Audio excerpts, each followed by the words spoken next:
우리 아모스서를 계속해서 하고 있는데 아모스서는 아모스, 짐꾼이라고 말씀을 드렸습니다.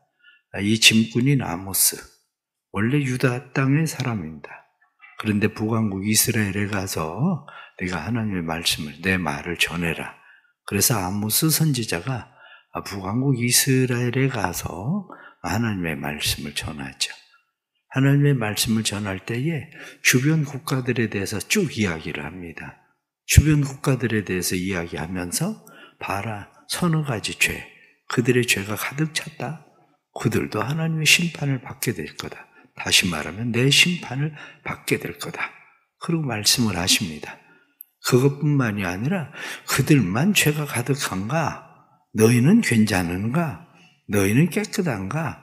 너희도 봐라, 유다, 이스라엘 모두가 다 서너 가지 죄가 가득해서 너희도 결국은 심판을 받게 될 거다.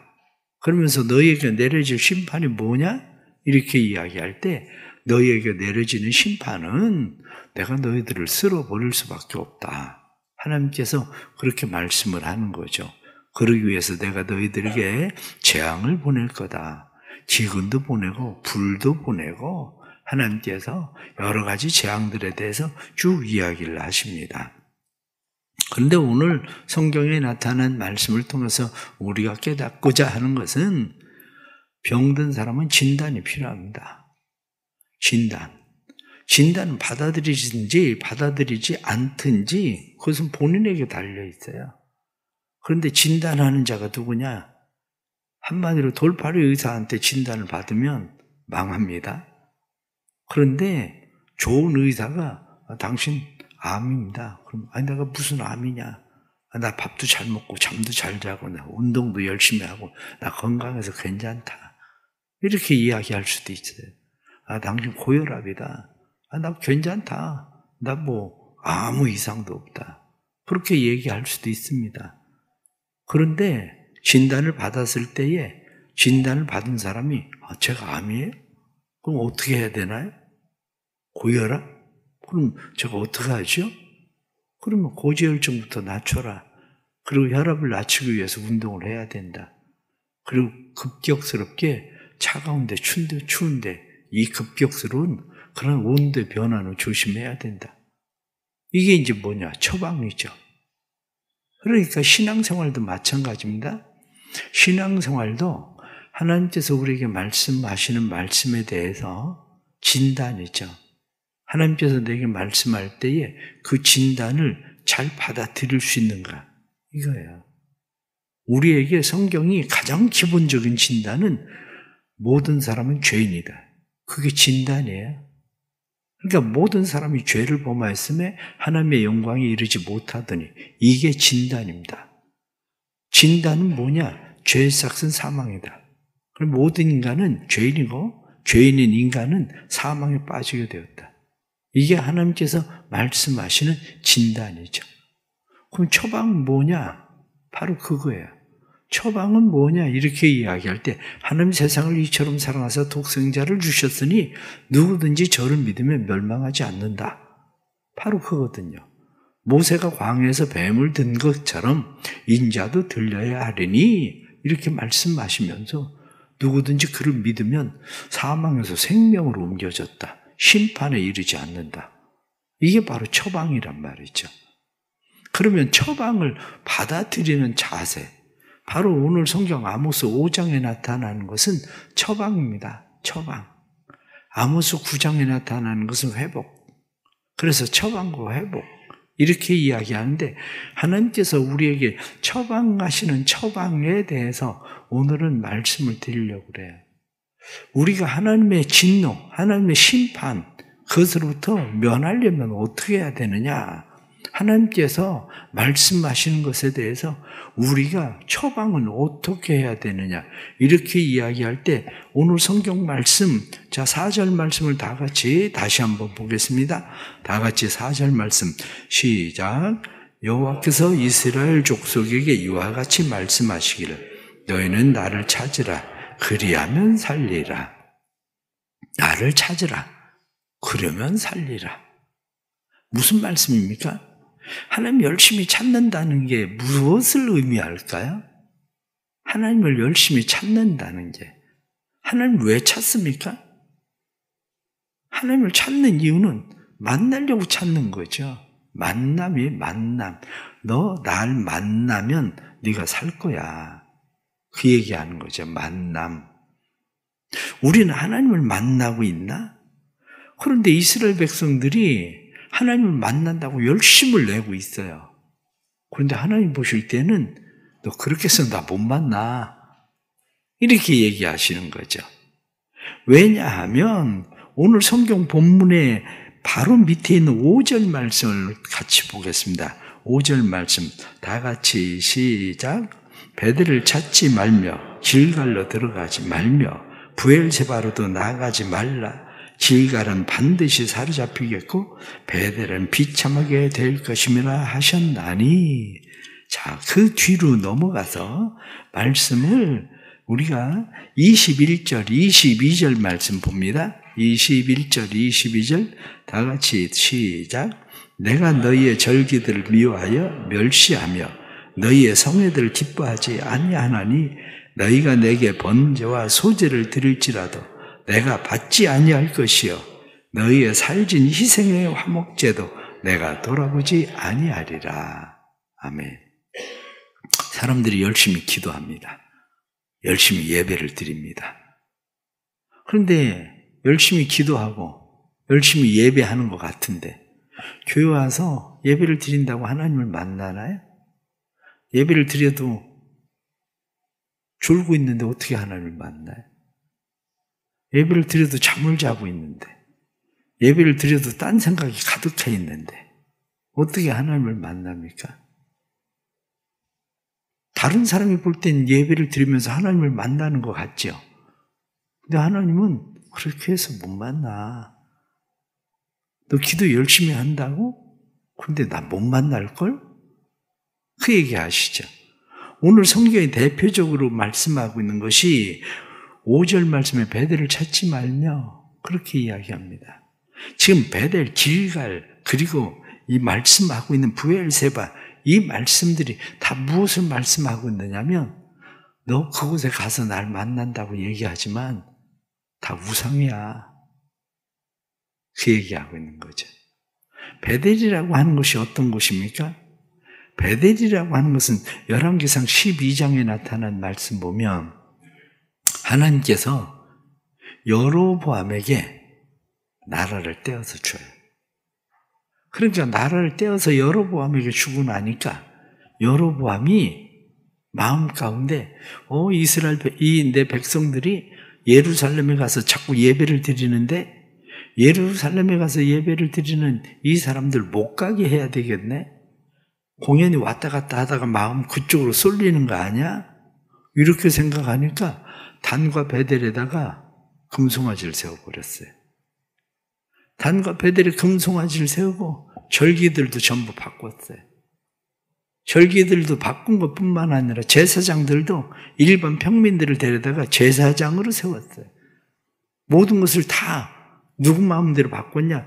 내 마음대로 바꾼 거야. 임의대로 내 마음대로. 하나님 마음에 맞춘 게 아니라 내 마음대로. 예배를 드릴 때에 회개가 일어나지 않으면 내 마음대로요. 너희가 나를 만나면 하나님은 말씀하시는 것이 너희가 나를 만나면 진짜 회개가 일어난다는 거예요. 너희가 나를 만나면 회개가 일어나는데 너희들은 나를 만나지 못한 것은 너희들은 욕심을 채우려고 지금 나를 만나는 거잖아.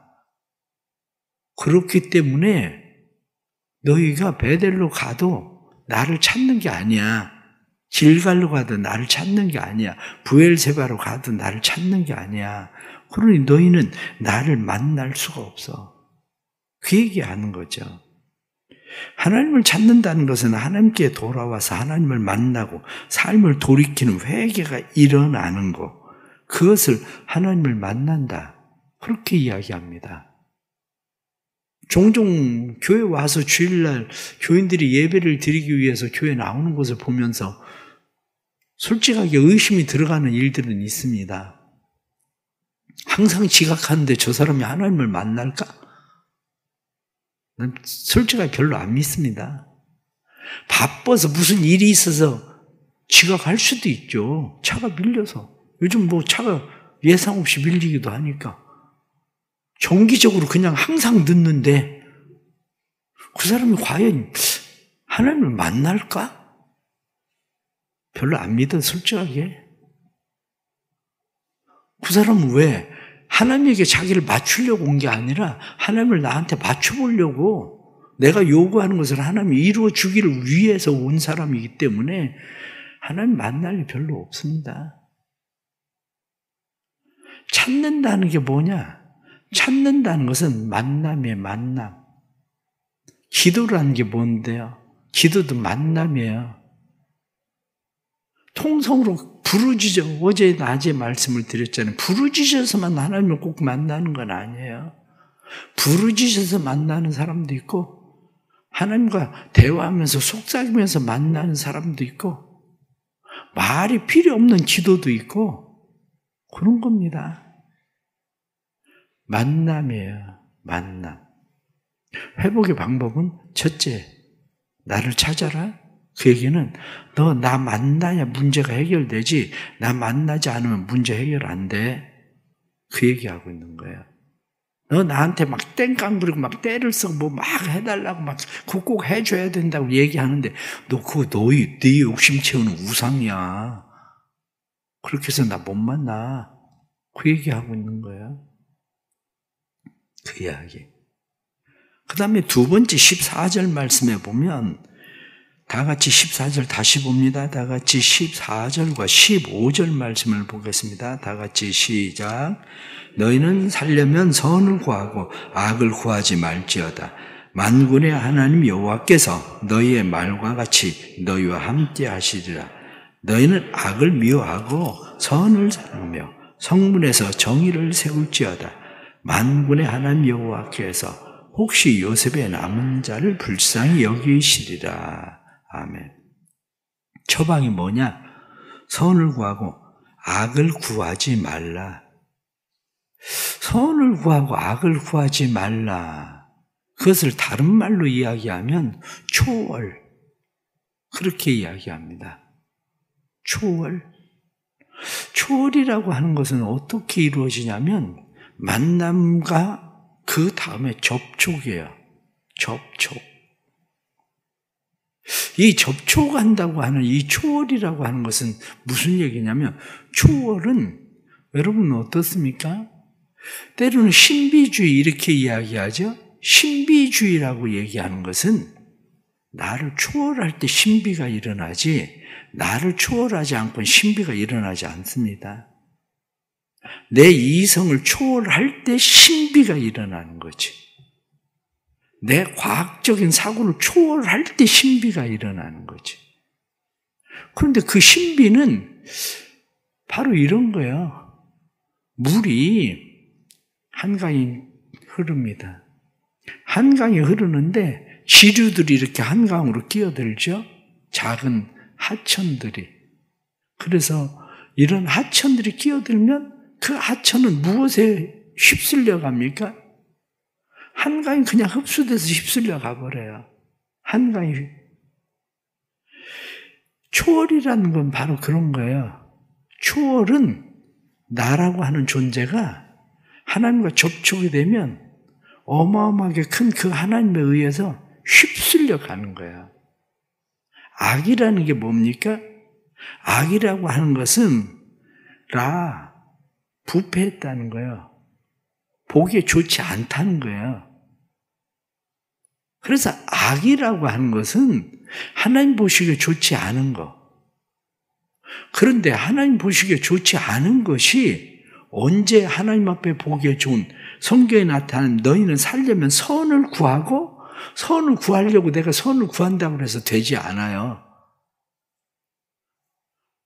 선을 구한다고 해서 되지 않는다는 이야기는 무슨 얘기냐면 이렇게 생각을 하셔야 됩니다. 내가 10대의 혈루병을 앓는 여자예요.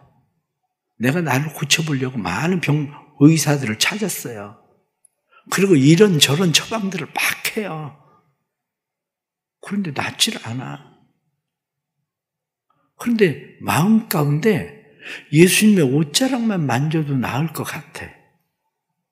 그래서 예수님의 옷자락을 만집니다. 이게 접촉이에요.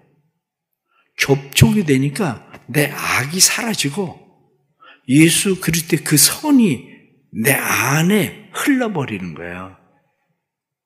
그러니까 내 안에 악이 떠나가고 내 안에 선이 흐르는 거죠. 접촉은 바로 그걸 얘기하고 있는 거예요.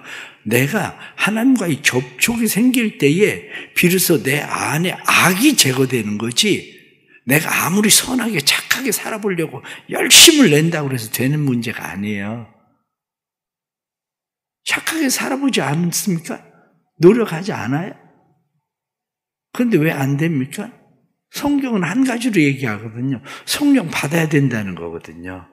그래서 12의 혈류병을 앓던 사람이 아니라 36년 동안 병들어 누워 있었던 그런 사람일지라도 그 사람이 예수님께서 그를 접촉하시면 시각장애인 아니면 성전 미문에 앉아 있었던 안진방에도 그 예수 그리스도에게 접촉되면 그때 선이 일어난다는 거예요.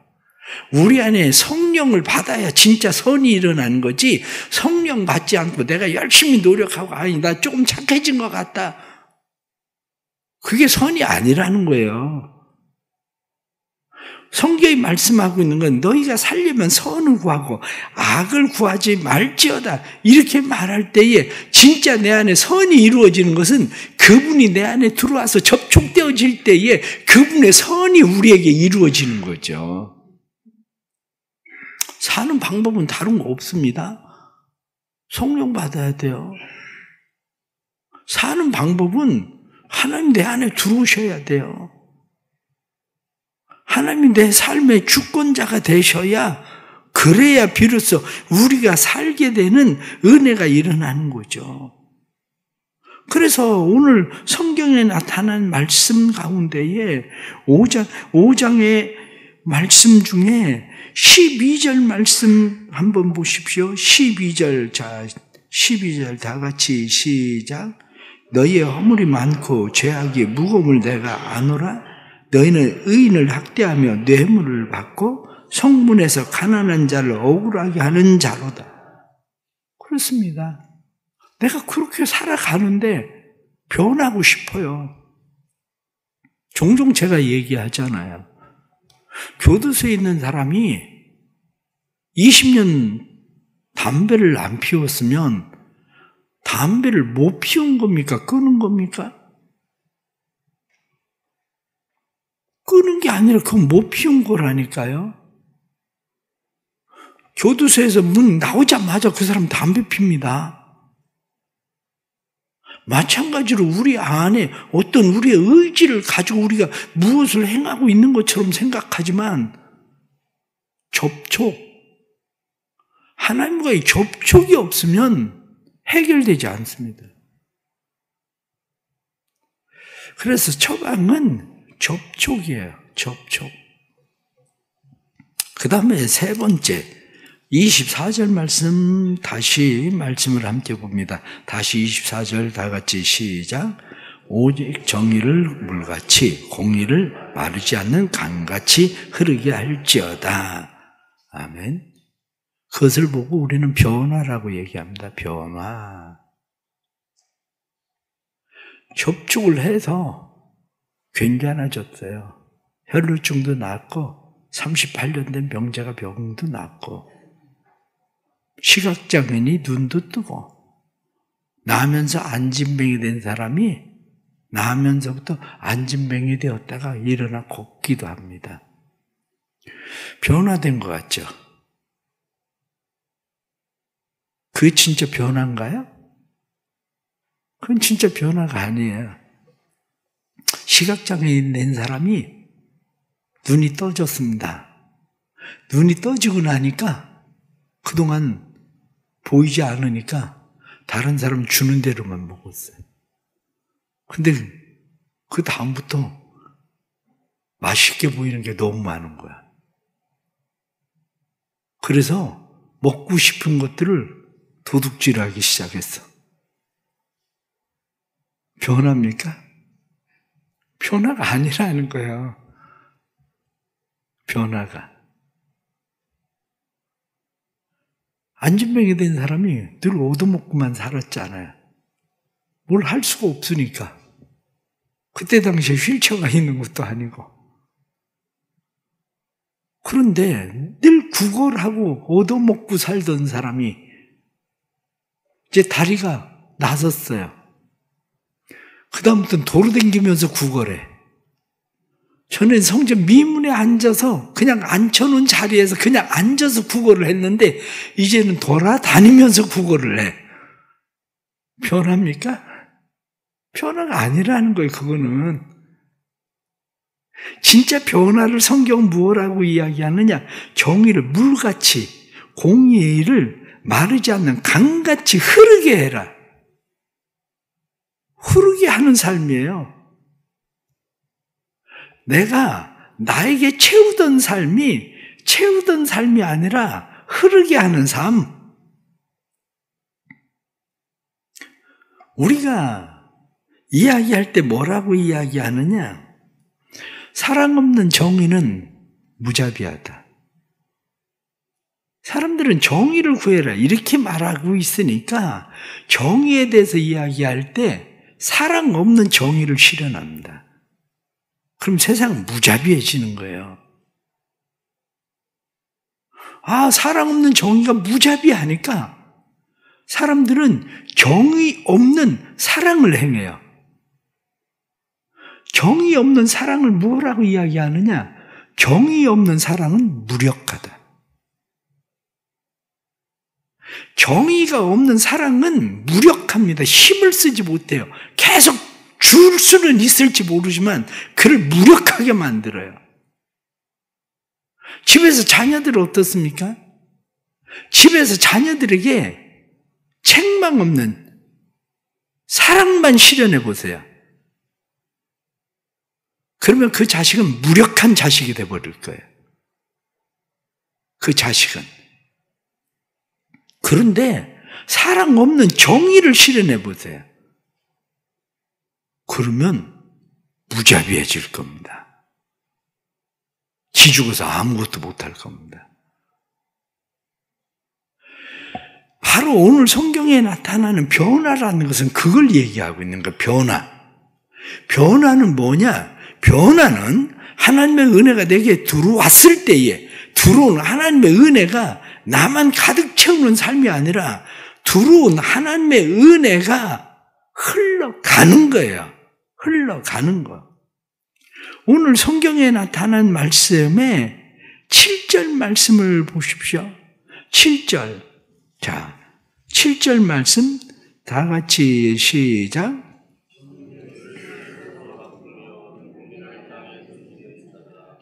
정의를 쓴 쑥으로 만들었다. 공의를 땅에 던지는 자들이다. 정의와 공의가 상실됐어요. 한편으로는 정의를 가지고 있는 것 같은데 공의가 상실되고 공의를 가지고 있는 것 같은데 정의가 상실되고 그건 변화가 아니라는 거예요. 그거는 진짜 변화는 정의와 공의가 실현되어지는 거예요. 그래서 성경에 나타난 말씀처럼 정의를 물같이 공의를 흐르는 강같이 내 안에서 그것이 머무는 것이 아니라 그래 나만 옳고 깨끗해 이게 아니고 거기에 사랑이 담겨야 흘러가요. 내가 사랑을 베풀고 있으니까 그래 나는 괜찮아 나는 사랑하는 사람이야 이렇게 이야기할지 모르지만 다른 사람들을 무력하게 만드는 정이 없는 사랑이 되는 거예요. 성경은 너희가 살 방법은 있어. 사는 방법은 첫째 나를 찾아 나를 만나야 돼. 두 번째, 나를 만나는 것은 그냥 만남이 아니라 나하고 접촉돼야 돼. 그래서 초월해야 돼. 자기를 초월하는 거. 내 안에 질병을 가지고 있던 사람, 악을 가지고 있던 사람이 악을 초월하는 거죠. 그것뿐만 아니라 진짜 변화야. 이렇게 말하고 있는 거죠.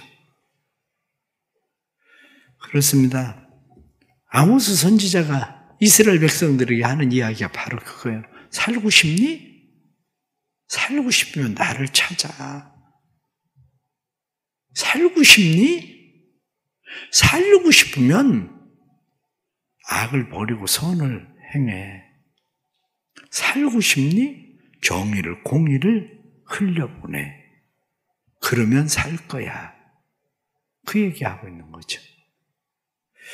오늘 말씀 우리가 다시 생각을 하면서 우리 아모스서를 보면서 우리의 삶 속에 공정이라고 하는 것이 왜 그렇게 필요합니까? 공정이라고 하는 것이 필요한 것은, 이유는 다른 사람들이 공정하지 않으면 정의가 아니라고 생각하기 때문에 그래요. 공정하지 않으면. 공정하지 않을 때 왜 사람들은 공정하지 않습니까?